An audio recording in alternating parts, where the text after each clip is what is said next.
welcome to Look Around Florida. I'm your host, the Florida Man, aka Sean McFall. Hope you all doing great and in good spirits. I got Mark Bess and Lisa Beth. They're gonna slap me later, but I got them behind the scenes right now. So let me get this out of the way. This keeps all three of us out of the doghouse.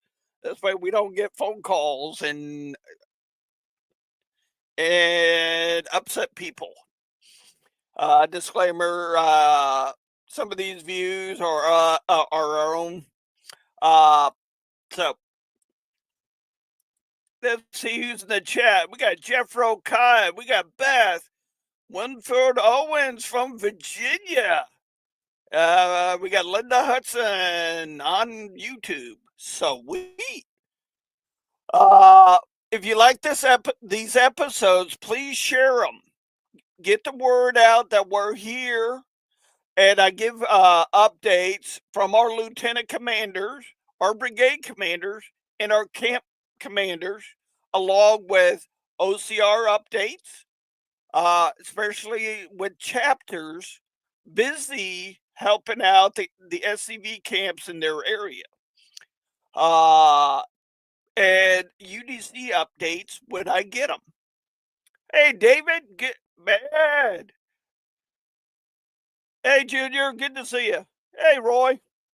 All right, with further ado, please welcome the Bess family. Howdy. How y'all doing tonight? Very good, and you? It's a wonderful day. I can't complain. It's hot down here, it's just not wet yet. Oh, it's hot up here too. Yep. Hey, Annette, good to see you. Well, when you get to be our age, it's good to be seen and not viewed. Well, it all depends on how you look at it. Well, there are some people disappointed with that. But... So, Mark, so what's going on in your region? Well, Finley's brigade has been pretty busy lately. We did 3 memorials for Confederate Memorial Day in one day, which is a lot. That's a lot. We did our service at Soldier Cemetery and then rushed over to Fort Braden Cemetery, where the Marianne Harvey Black chapter of the OCR did a wreath laying on the grave sites of their namesake, Marianne Harvey Black, and her husband, Lieutenant Hugh Black.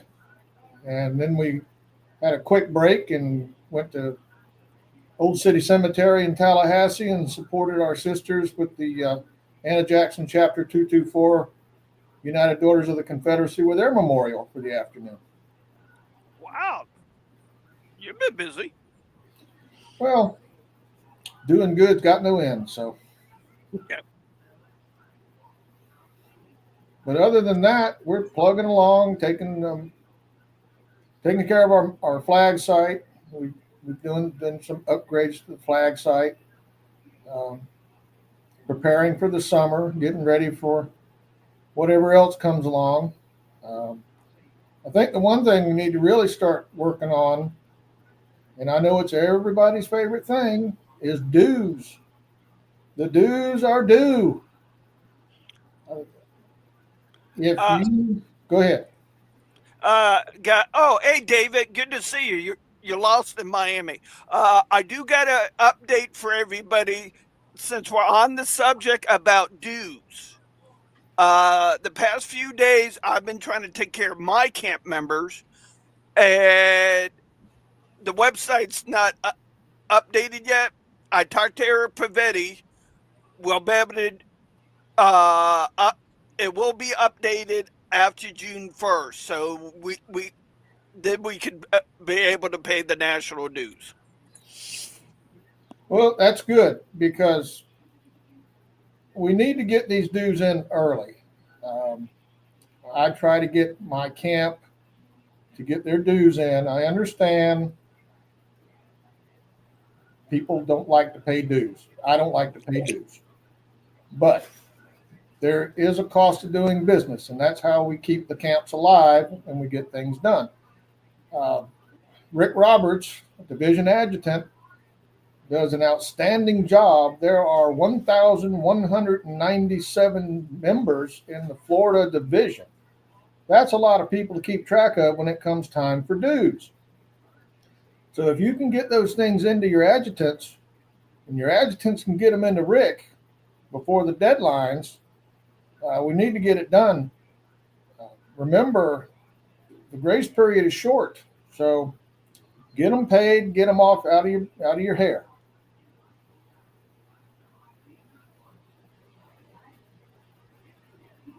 Yep.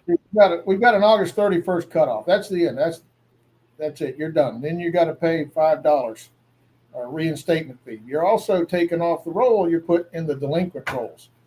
Nobody wants to be in the delinquent roll. That's not all the extra paperwork and hoo-ha we got to go through. If you're a National Life member and a Florida Division Life member, you don't have to pay national or Florida dues. You just have to pay camp dues, if your camp even has dues.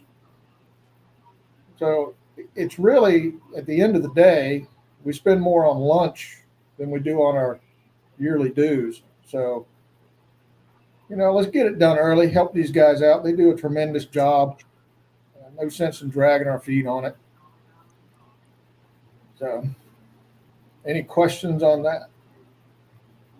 Nothing has popped up yet. Okay, I don't see any comments, so I know it's the favorite part. Everybody likes dues; they always love it. My adjutant, he reminds us early. Come on, guys, get it done. Yep. And speaking of adjutants, please get your yearly report in to Rick Roberts. Rick has to take those reports and complete a division report that goes to national. They like to have those things by reunion time. And to be honest with you, it's a good way for the Florida division to brag about what a wonderful job it does. Exactly. It takes a team, and we're all working together for this.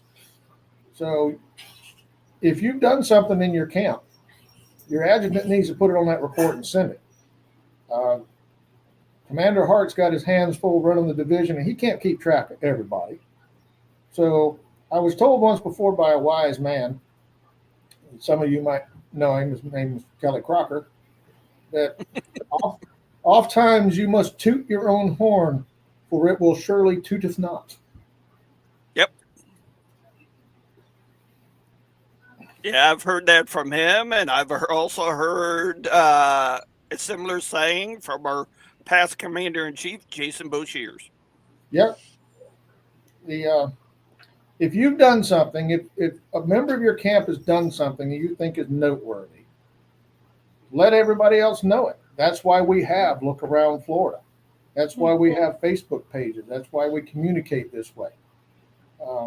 You should be proud of your efforts. So enough of that. We've beaten that dead horse.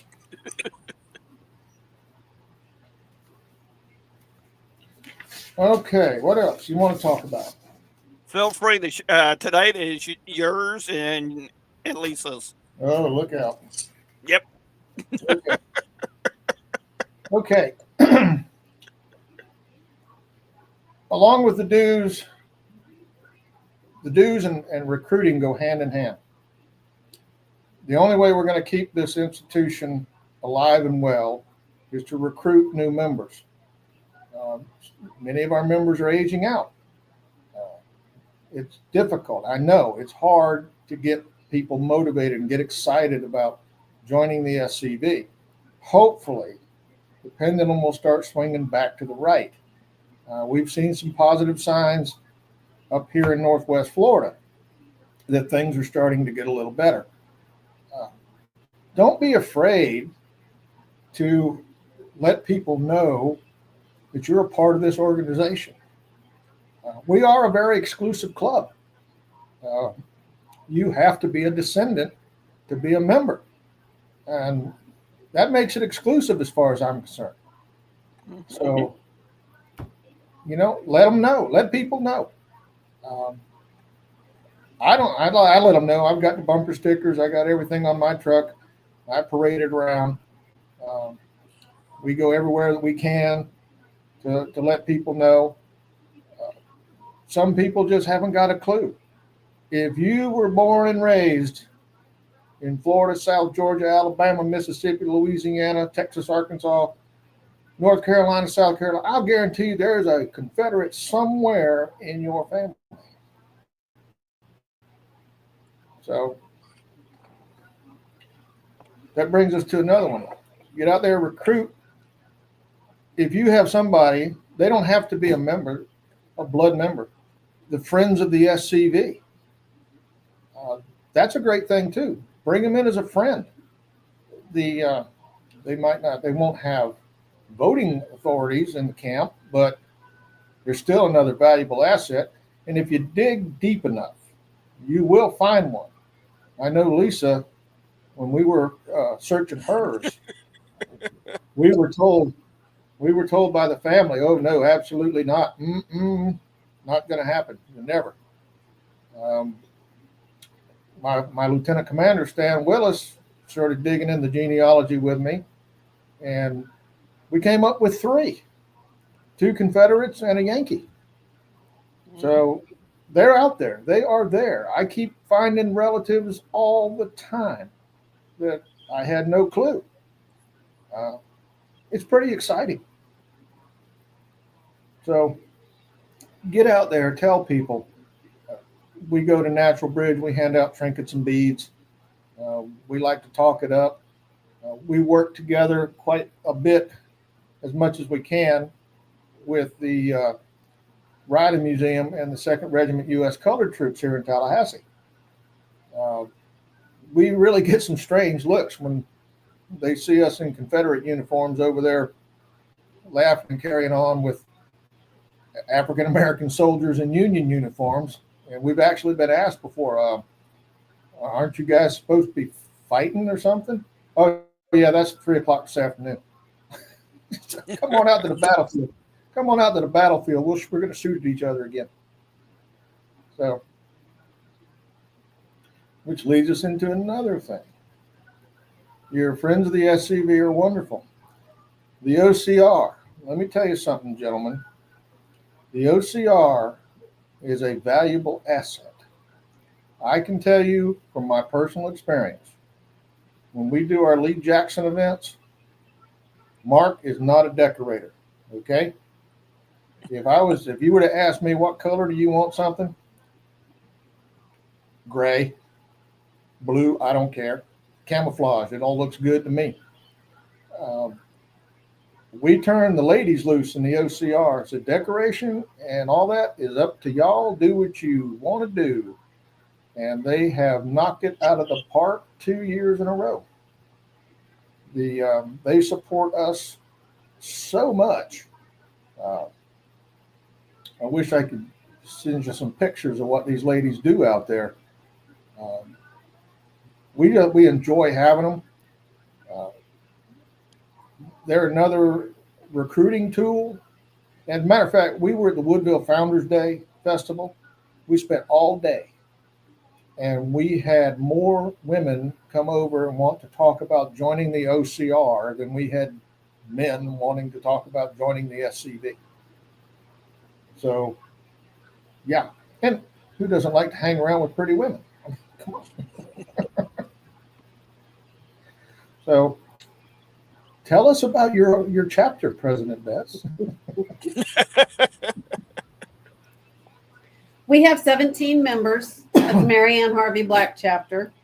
At Natural Bridge this year, we actually had a Harvey family member that we were able to take a picture with. He is a descendant of Mary Ann Harvey Black, who our chapter is named for. I'm actually related to Hugh Black.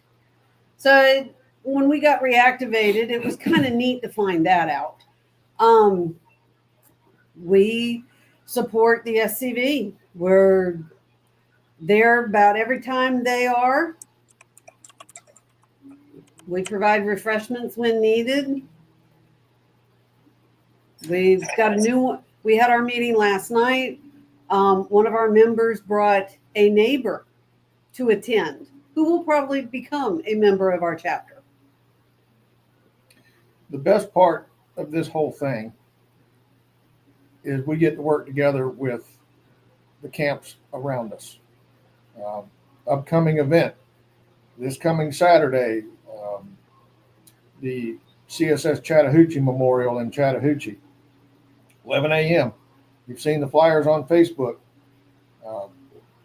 Everyone is invited to attend. Please, if you can make it, come and attend this event.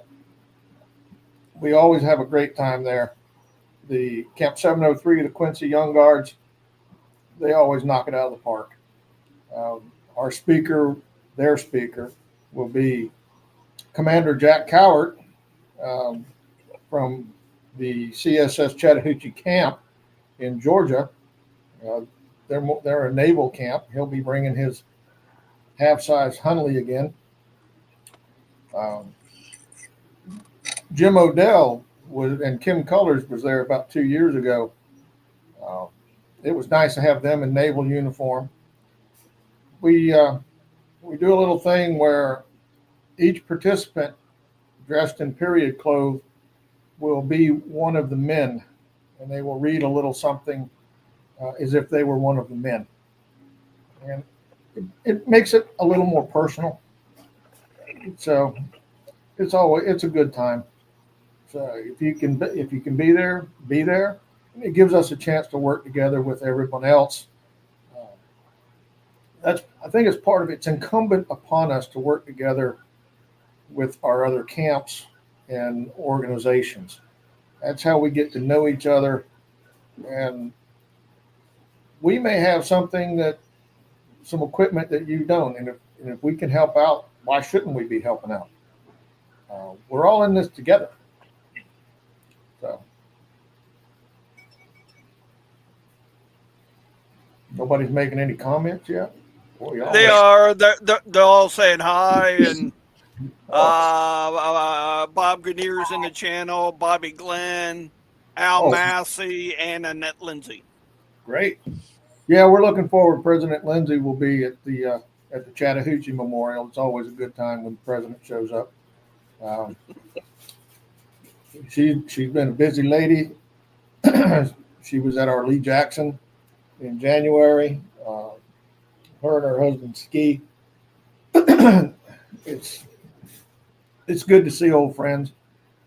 So, well, you can hide now. Your boss just joined the chat. Kelly Crocker, welcome, sir.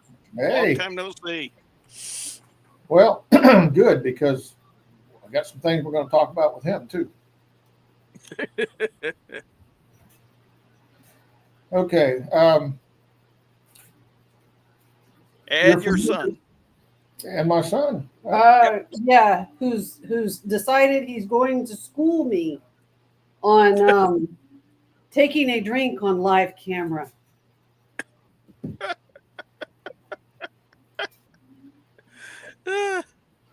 My house, my rules. Yep. Anyway. Graves and monuments. Something very close to me is that little pin right there. Yep. Like I said before, excuse me, there's 1,197 members of the Florida Division. To me, that means there should be 1,197 guardians in the Florida Division. If you can convince me otherwise, then I'm willing to hear your argument. The Guardian program, Commander Hart, when he decided, when Commander-in-Chief Boshear sent the message down, hey, each state division should start their own Guardian program, I was excited. Now, Commander Hart, he took it one step further, and some objections were made that, well, can the Friends of the SCV, can OCR members, can UDC be guardians? And he said, sure. So the Marion Harvey Black chapter, OCR, has the only 2 female guardians in the Florida division. We should have more. And it's not difficult. If you don't have the application, email me, markrbess@icloud.com. I will send you an application. It's pretty easy. Here in Old City Cemetery, we've got 101 military markers. So you got plenty to choose from. Over in Soldier Cemetery, we've got 41 markers. It's, take your pick. And I'll be honest with you. To visit the site of your guardian 4 times a year is not asking much. Not at all. So please think about becoming a guardian. Get on the bandwagon with us. I would like to push it. My goal, to be honest with you, my goal would be to see every last member of the Florida Division to be a guardian. If that's not some bragging rights, I don't see why we can't do it. I would challenge every member to become a guardian. Mm-hmm. So, and that goes along with another thing. Because when you start talking about guardians, guardians have to have headstones to guard. The search continues every day for unmarked Confederates. We just found a cemetery over in Gaston County that it's listed as an unnamed cemetery. And we've been perusing some names in it. We found 2 men in there. One, I'm 98% positive he is a Confederate. Found the record, the military record and all, and another one. So we've got at least 2 of them in there. We have another cemetery that is over in Gaston County that's been neglected for almost 50 years. There is a military stone in that cemetery, and it's going to need a lot of rehab. So we're going to take that and get it rolling again. So it's on private property, and you have to get through a locked gate to get to it, but still, they need to be remembered. They need to be looked after. I want to thank you and Jeff Cotton for helping me, hooking me up with Mr. Johnny White. Mr. White is the ancestor of George Washington White, who is buried in Osceola over in Jefferson County. He's buried in the Osceola Churchyard Cemetery. It's the only marker left in that cemetery. And you probably remember we were contacted by him on Facebook. The marker was knocked over and broken by a tree that fell in a storm. So he asked, is there anybody here that can fix this? Well, we can do better than that. So we jumped on it and we did the research, and I'm happy to say that the application for a replacement marker is on its way to the VA. And I've been in contact with the VA, and I don't see any reason why we won't be getting a replacement marker for the man. So he was in the 50th Georgia. He definitely saw the elephant. He was in a lot of battles. He was captured twice. First time he was paroled. The second time he was held at Fort Delaware for over a year. So yeah, he saw a lot, and he deserves to be remembered. Mm-hmm. So if anyone hasn't done it, getting a marker for an unmarked Confederate, to me, is like sticking it to the government. It just, and I will tell you this, I speak quite frequently with my contact at the VA. There are 35 case managers in the National Cemetery Administration. Their sole job, their purpose in life, is to go through all the applications. They receive all the applications for all the veterans that have passed and are to be buried. And so they're covering national cemeteries and private cemeteries and all kinds. 35. I think at the last estimate, they said that in the neighborhood of 2,000 World War II veterans are dying each year or each day. It's a lot to go through. Out of those 35, there is one, just one, that does what they call the old boys, which is any veteran whose service was 1917 and prior. He's a very good man. He's very diligent, and he's very well versed in his job. So I speak to him quite frequently. He gives me good information, what to look for, what not to look for, records, things like that. What the VA will accept, what they won't accept. If you're going to do a VA application, it's Form 40-1330. Kelly Crocker infected me with the disease. I'm a tapophile. Yeah. I'm not quite as bad as Donna McPherson. Donna McPherson is the queen of headstone applications. I will tell you this. She is feared and revered at the VA because when she sends in an application, it is airtight. So yes, she's very well known. Donna is the guru. If you ever get to talk to her about it, it's quite interesting, but it can be a long and drawn out process. I've worked on one marker for over 2 years before I finally got the information I needed to complete an application that we knew we're going to get a marker for. And I have been turned down. Kelly and I worked on one for a gentleman. We have irrefutable proof, irrefutable as far as we're concerned, but he was in the Confederate Navy, and they don't recognize Confederate sailors as being veterans. So they turned us down.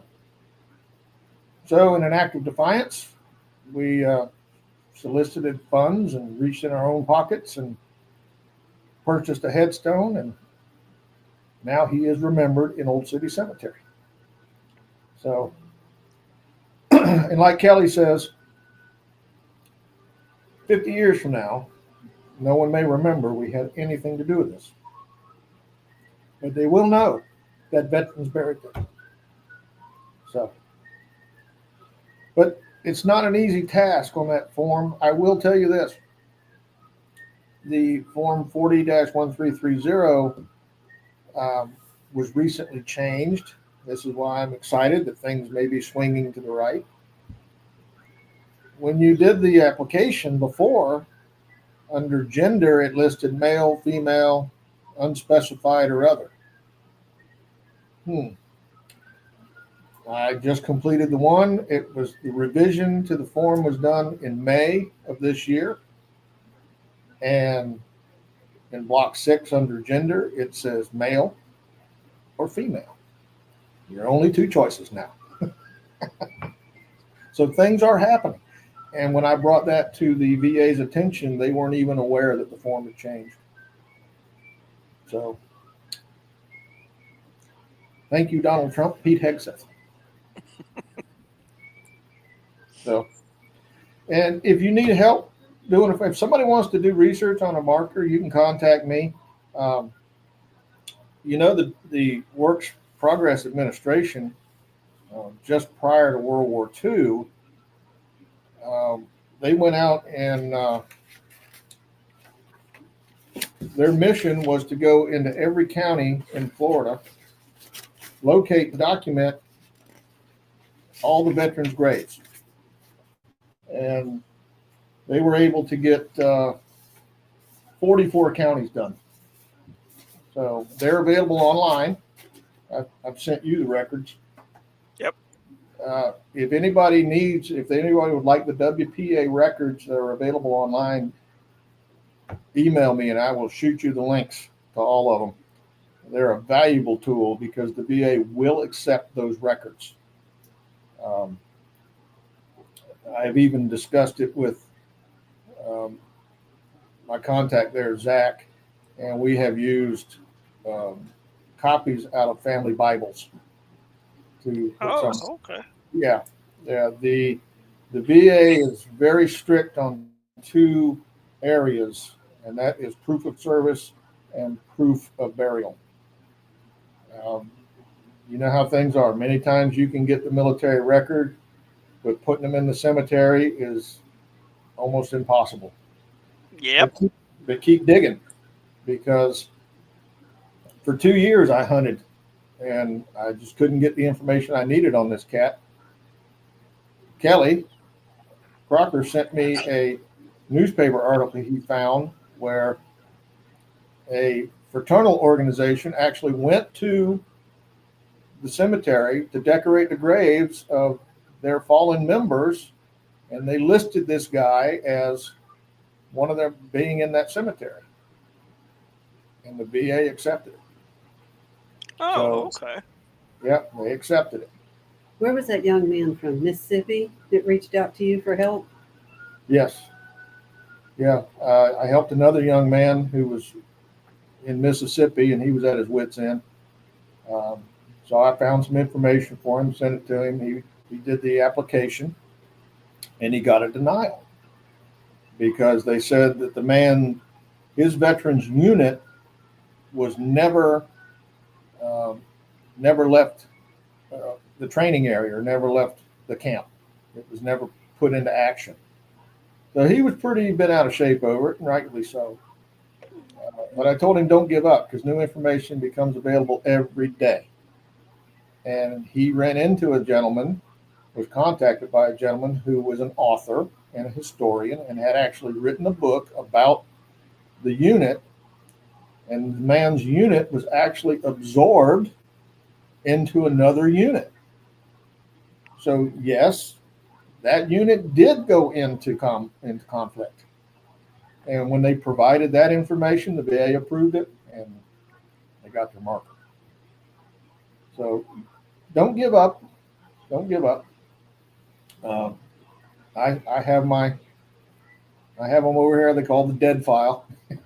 And every once in a while I pick them up and look at them again and go searching around. See what I can find. Yep.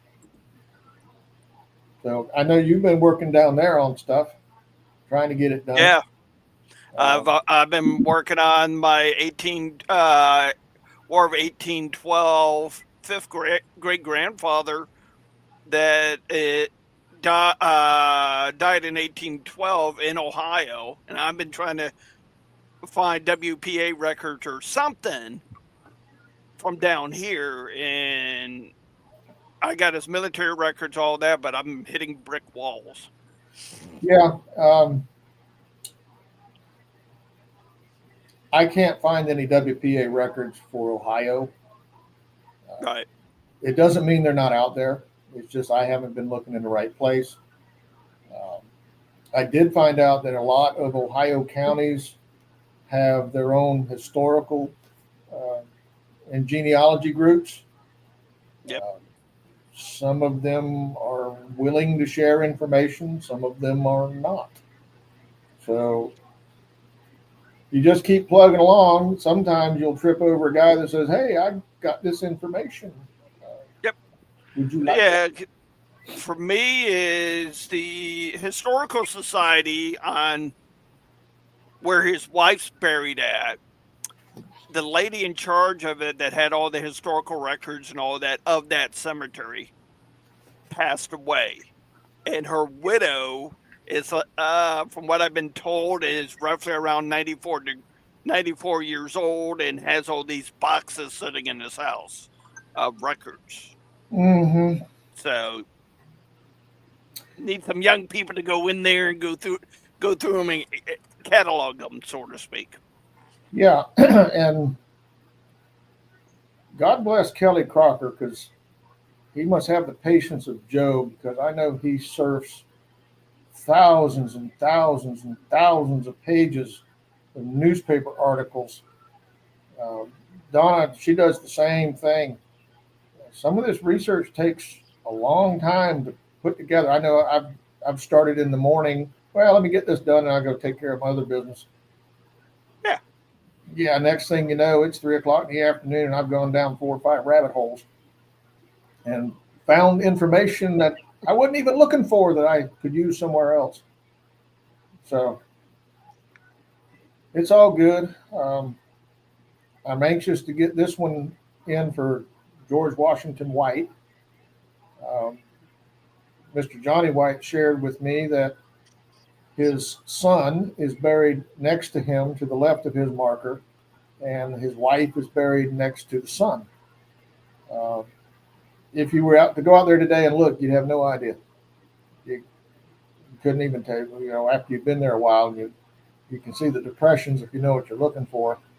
But yeah, I mean, these people need to be remembered. Everybody deserves to be remembered, for something, anything. But they need to be remembered. So, you got any questions on headstones? Leave it open in the comments. You're on private chat. Oh, because I love getting. Just a comment that Kenny Crocker made. If Yeah, if you ain't been turned down, you ain't Yep. trying. That's a fact. That That too. is a fact. So, yeah, he did. He infected me with the disease, tapophilia. And, a tapophile is someone who's attracted to cemeteries and funeral rites and graves and things like that. Um, I know that feeling. yeah, it's worked out great. I didn't realize there were so many tapophiles in the world, or how many of them are actually in the SCV. Yep. So yeah, we keep trying. Well, So I would ask Mark what was that. what was who's saying what here? Oh, that's Mark. You talk about peacocks? Yeah. If one has a relative Confederate soldier that's buried in a mass grave that was established by the local government, no, the VA will not issue a marker for that. They won't do it. Um, I've talked with my contact up there, Zach, and he said no, it's not going to happen. Um, if there was some sort of documentation that you could present that says, like perhaps they put on his military record buried in the field at here, that might get you in there. Um, they're pretty strict about it. Um, I will tell you this though, we all love the upright markers, and they are historically correct. And a little thing they don't like to tell you, but it is possible, many of these cemeteries will not allow an upright marker. So you can get a flat marker. Now, in the case of a Confederate veteran, if they were a POW and you can provide proof that they were POW, you can have POW placed on that marker because it's not the traditional marker, and they will do it. Otherwise, the VA will do what was traditionally done with the upright peak roof markers, and they won't add anything special. But if you get a flat marker, you can have that man recognized as a POW. No, unfortunately, they will not issue, Jerry, they won't issue memorial markers. No in memories of or none of that. Maybe they'll loosen things up. Keep your fingers crossed. Now, I will tell you, you need to be careful. If you're going to be placing these markers in the ground, you need to be careful.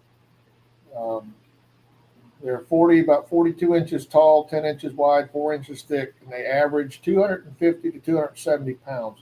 Marble is about 160 pounds per cubic foot. You don't want one of them landing on you. So be very careful. We don't want anybody getting hurt doing this. So But again, if you have questions, get with me, email me. I'm sure Donna can help out. But I found that interesting. They don't like to advertise the flat marker. They don't. They don't like to. So, but that's a little piece of information that may come in handy someday if you're told no, we won't allow anything but a flat marker. Not a problem. We can make this happen.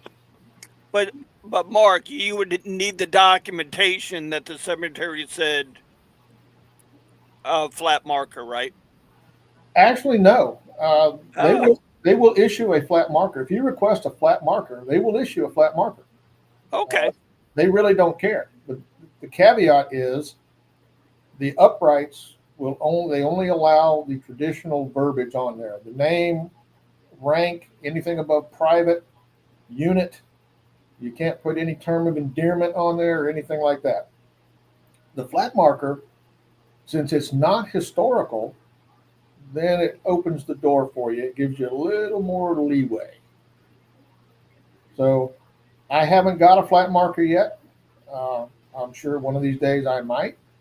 And when I do, if this man was a POW, it will be on the service record. I'm going to have POW, held camp at Point Lookout, held wherever. Uh, that's cool. So, okay. We do have this question that came up, Mark. What is the average cost for an upright marker? Well, it depends. It depends. The last time that we priced markers, we're fortunate in that we have a gentleman in Donaldsonville that works with us, and we get markers at cost. Right now, the average cost of the upright marble marker is at $300. That's just for the rock. That doesn't include the engraving. You start talking engraving, and the price goes up. So that brings us to. I've just had a senior moment. The cemetery in Richmond, Oakland. Yep. Okay, Oakland. The price for those markers, they're $460. I think was the price. That's not a bad price. That's not bad when you're getting the marker and the engraving. I can go with that. Our camp, Finley's Brigade, has committed to purchasing one marker, at least one marker, and we're right now searching the record to see if we can find a veteran that was in the 6th Florida that may be buried there, or a veteran that could be related to one of our camp members or something. So we're working on that. But okay, let's talk about something I Your like. flag site. My flag site. Yep. Our flag site. Our flag site was the first one in Florida. It was dedicated December 11th, 1999. It's 50 feet high, and we've just purchased 3 additional flags: a first national, second national, and third national. We fly the 10 by 15. It's the best size for that pole. It's wind rated, unflagged at about 180 mile an hour winds. With a flag, of course, that brings it down to about $110. But we don't fly. We are weather nuts now. We constantly monitor it. My sergeant at arms, Pat Adams, he is always looking, watching. We're talking to each other. If the weather looks bad, like it did this afternoon, Pat runs up there, brings her down, retires her. So we don't want to spend any more money than we have to. In 2023, we suffered a catastrophic structural failure of the pole, and it needed immediate repair.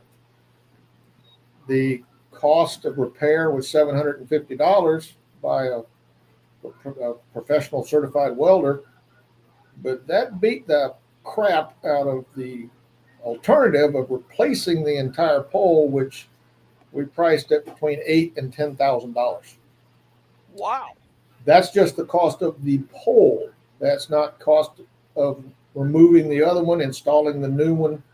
So these flag sites, they are expensive to maintain. Ours is not that big. Jeff Cotton, he's got his hands full down there in Tampa with that one.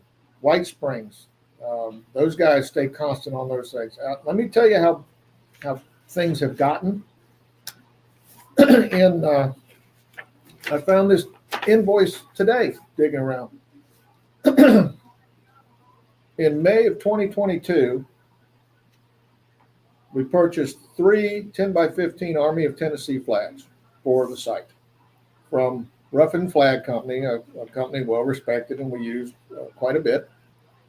The price of those flags, now these are the 600 denier outdoor reinforced, it's the flag.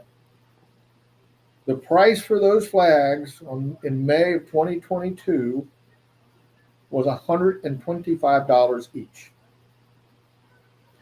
The flags we recently purchased were $394 each for 10x15 flags. Ruffin Flag Company is sold or has changed its name. It's somebody else now. I went and looked on there and I could not find a lot of Confederate stuff. So we're using a company. We tripped across a company, Ultimate Flags. I'll put the information out if anybody wants them. You see these guys? Is it backwards or? No, you're good. Okay. Yeah, you're good, Mark. They're running a special. You buy 2, you get 1 free. Oh. So, yeah. So we spent. If anybody wants this, email me. I will send you their information. So Finley's Brigade purchased $1,000 worth of flags. So if we rotate them out and pull them down when the weather gets bad, and we should be good for a while on our flags. But they are not cheap to maintain. I was just up at the flag site yesterday, cleaning the panels, getting the mold and skunk out of it, taking care of it. This stuff takes time and energy. So we probably have the cheapest flag site there is, to be honest with you. Especially since you do the electric. In 2023, our flag is illuminated. We have 2 LED spotlights that illuminate the flag and 4 that illuminate each panel at night. The effects of time and weather took its toll, and the site hadn't been lit for a while. One old spotlight was working, and it's one of the old sodium vapor lights. The ones that hum when they kick on. So we all went down there one afternoon and we talked about it, and we said, yeah, something's got to be done. So myself, Stan Willis, my lieutenant commander, we went down there and we started working on it. Yeah, it was kind of like riding a tiger. Once we started, we were scared to get on it, scared to get off, because every time we took a bite, it got bigger and bigger and bigger. We ended up digging up the entire electrical system that was all underground, and we replaced wire, and we did, you name it, about 40 hours of labor just in that part alone. Through volunteers and some donations, we were able to keep the cost. We got 2 brand new spotlights for the flag, 4 brand new LEDs for the corners. She's beautiful at night now. We were able to keep the cost down to about $450 that was absorbed by the camp. I talked to a master electrician and told him, I ran a few things past him on what he thought we should do. And he told me flat out, he said, if he had to do that job, he would not touch it for less than $4,000. So these flag sites are not cheap. God bless these camps, these sentinel camps that take care of these things. Finley's Brigade, when we pay our dues, there's an option if you want to make a donation to a flag fund. Those funds are earmarked. They can be used for nothing but the flag site. Because flags are expensive now. They're $394 to $500 a piece. You don't want to lose too many of them. Maintaining the pole, the winch. Our pole has a Type M winch, which is an internal winch. I priced a replacement for that, $800. The winch handle to bring it up and down, $89. So when Jeffro goes around asking for people to donate to these flag sites, he needs it. They need it. I wish we had more of them. I wish we did. I've heard people use our flag site as a landmark. Yeah, when you get up heading north on 27, when you see the SCV flagpole, you're only this far away. So, and we've been fortunate. We've had no problems over there. Nobody's gone over and torn anything up. Matter of fact, I found a tag on it the other day. Somebody had put a geocache tag on it. Oh. So you got these treasure hunters. And I went and got some recruitment coins, and I went and put them around the flag site just to see if anybody showed up and would take them. There's one there now. So somebody's getting them. Hopefully they don't think that's the treasure. That's Well, cool. Well, yeah, Hopefully it helps out. Yeah, it's a recruiting tool. Yeah. It's a recruiting tool.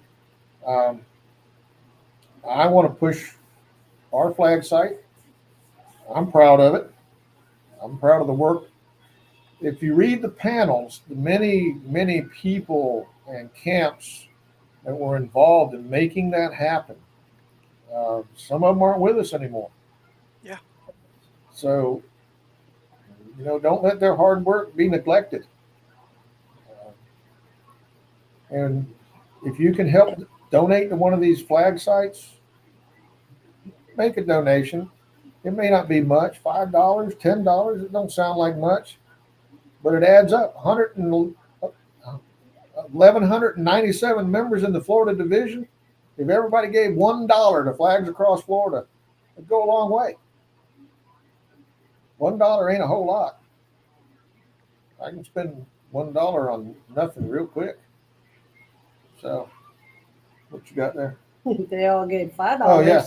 It's almost $6,000. Yeah, if every member of the Florida division gave $5 to Flags Across Florida, you'd have $5,985 in the flag fund. So, Speak of the devil, Donna McPherson just joined the chat. Donna, she's a sweetheart. We're related to cousins somewhere down the line. So. Yep. Anything else you got for me, Sean? What's the? I know you touched up on the Quincy. You touched up on your camp. What's the other camps in your region up to?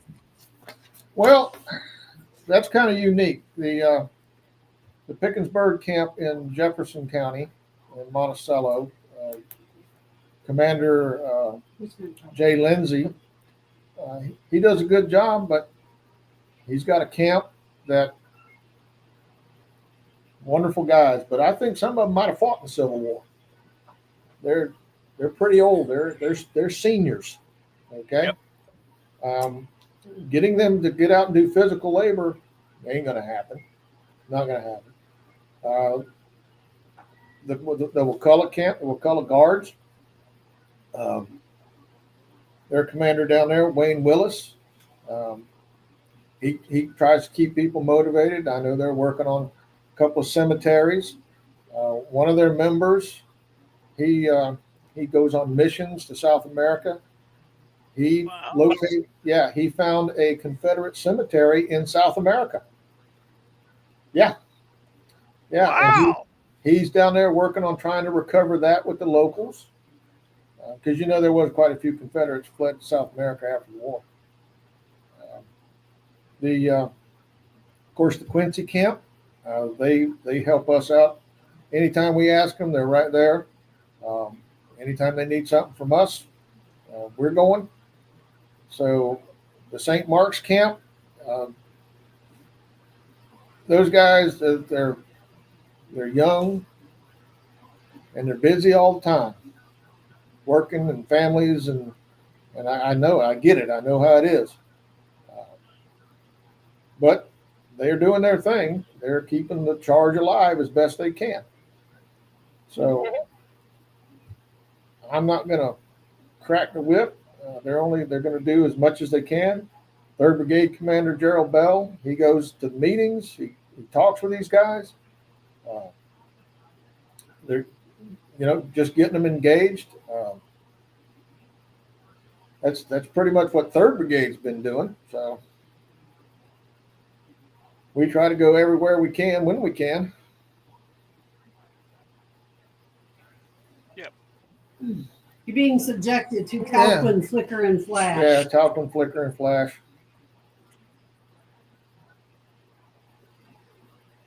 Oh, there you go. I like that. Ronnie Nichols. I like his comment. You're already a member through your ancestor. Just a matter of filling out the paperwork. There you go. Trust me. Our camp genealogist. I clicked on the wrong one. Our camp genealogist, Stan Willis. Mm-hmm. Let me tell you something. I love my lieutenant commander to death, but I will tell you this. He has a long career in law enforcement. And when we turn him loose on somebody to find a Confederate ancestor, he will crawl up your butt with a microscope. If there's one out there, he will find it. I have been amazed at some of the stuff that he has come up with and has the documentation to prove it. So they are out there.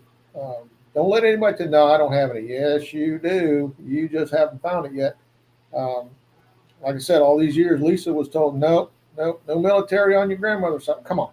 Her last name was McCurry. Okay? Yep. McCurry. All right. We're Scotch Irish. We were always out there somewhere looking for a good fight and some good whiskey. So they were there. We found them. In fact, we believe that those 3 men are the 3 brothers that disappeared during that time frame and were never seen again because they went against the family tradition of being non-violent and joined the fray. So I just found another 3rd great grandfather the other day. I had no idea. He was actually at the Battle of Island 10. Yeah. Wow. Yeah, that's not one you hear about much. He was at the battle and was captured. So I had no idea. I mean, the dirty family secrets you can dig up doing this genealogy. Well, speaking of that, Donna McPherson is helping me out with. I think she said she got Zach involved because I was doing some research on my great grandmother's grandfather. Yeah, if I didn't know him, I would have had found the SCV, Union soldier that died at Andersonville. So I was doing some research, came across somebody with my last name. Well, I found out he was a political prisoner. Oh yeah. So I don't know. I don't know if he was where he was a prisoner at. Donna was telling me she believes he was a political prisoner up north somewhere. Well, I wouldn't doubt it. I mean, come on, when Lincoln got rid of habeas corpus, so yeah, we could just pretty much, and then you have the territorial governors, the Yankee generals. We could lock you up, hold you just because we didn't like you. Yeah. So yeah, I'm sure there was a lot of them. So ready. We're about to the end of this, aren't we? Yes, sir. Did you have any more comments or anything that you wanted to make? Just one more. I'm really looking forward to the reunion in Ocala. Uh, I want to congratulate Commander Highbaugh and his camp for all their hard work. And I'm sure it's going to be very exciting. The last time we were there in Ocala was in 2019. Yep. And I had a great time. I thought that was the best thing in the world. Um, so I'm really looking forward to this one. And I will see everybody there. Uh, God bless you and God bless Dixie. Thank you, Mark. Guys, I want to give you a quick update. If you did not, this past Saturday, I did a live stream at a charter celebration. Great time seeing a birth of a new camp in Okeechobee, Florida. Here's a picture that I grabbed that Roy, Army of Tennessee councilman Roy Hudson posted at the charter celebration. I thought that was pretty cool with Roy, with Jim Odell, and the new camp commander, Brad. I'm going to butcher his last name. I think it's Frazee, something like that. I do apologize for butchering your last name, Brad. But that was pretty cool to see. Well, welcome to the family, brothers. You're an exclusive club now. And membership does have its privileges. Yes, sir.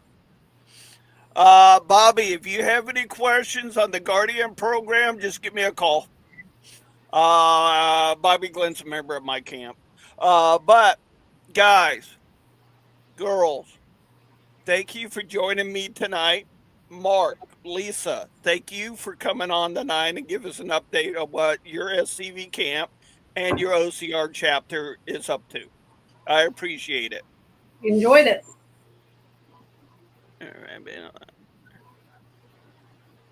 That's right, Linda. I'm looking forward to division reunion in Ocala. It'd be a good time seeing everybody's lovely faces. As you see mine every Wednesday. John, I've been seeing yours since you were about 8 years old. So. I know.